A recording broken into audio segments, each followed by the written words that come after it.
Hi guys, it's Louise, and you may have noticed that on this channel over the past few months all I seem to be doing is writing vlogs. But I do want to get back into booktube videos as well, so I thought I would start this off with a top 5 Wednesday. And this week's top 5 Wednesday is your favourite father figures. Now generally top 5 Wednesday is based around books, but I've seen people use TV and things as well, so that is what I'm going to be doing. About 2.5, I'm saying half because one character is in a book, but I'm basing it on the TV show, so 2.5 of them are from books and 2.5 are from other media. First one I'm going to start off with is Magnus Bane, more specifically the TV version of Magnus Bane, because I'm not sure if he's exactly the same in terms of his fatherliness in the books. And when I say father figure here, I'm talking about how he is kind of a father figure to the other Downworlders, especially with Raphael, who he considers his own son. I do really love their relationship on the show, and it feels really good because they're both Downworlders, they have that in common, and the Downworlders are pretty much kind of oppressed in Shadowhunters, so I think that relationship that they have is really important and I did really like it. The next father figure is from a book as well, but I loved the movie version of this character even more, and that is Hans Huberman from The Book Thief. The relationship between Hans and Liesel in that book is my favourite thing about it, apart from maybe Rudy, because Rudy is my favourite character in there as well, but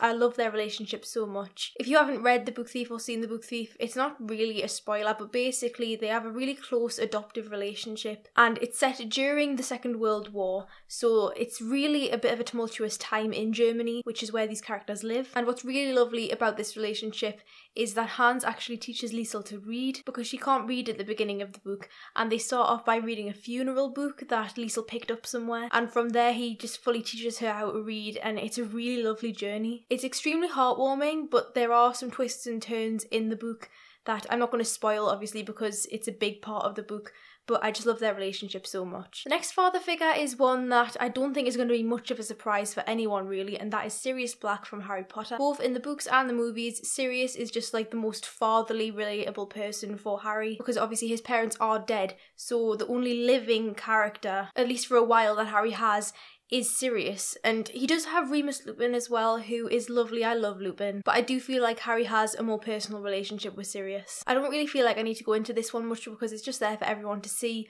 but again, it's a really lovely sort of father-son relationship that is based on past histories and things, and it works really well into the present of the novel. This next one is the character that I put the 2.5 thing on for because I haven't actually read the books, but I love him in the TV show. And this is Davos Seaworth from Game of Thrones. I'm not gonna lie, part of the reason that I love Davos is because he has a Geordie accent and it's just like, it's relatable. But I just love Davos in general. I mean, he had so many different father-son relationships, or father-daughter relationships. He had the one with his own son, I can't remember his name. He had the relationship with Shireen, and he does have a kind of relationship like that with Jon Snow, and possibly even Gendry too. He's just a really fatherly figure. And what I really love is he's one of those characters where he is just good. In Game of Thrones, there is a lot of characters that you think could be good, but they also have these really dark sides. And although those characters are extremely interesting, it is nice to have a character like Davos that you can just root for. He's definitely one of my top 5 favourite characters in Game of Thrones, and he's one of my top 5 father figures. And the final one isn't much of a surprise either, but I'm not sure if many people are going to pick it. And this is Mufasa from The Lion King. I think we can all relate to the extreme sadness of Mufasa dying. Even just thinking about it makes me tear up a little bit because it's such an emotional scene. And even though I do love Scar,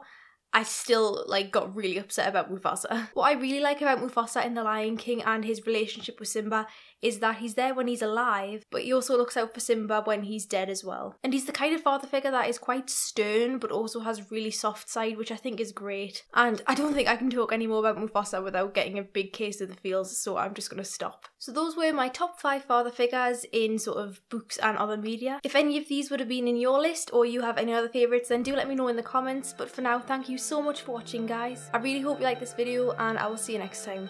Bye.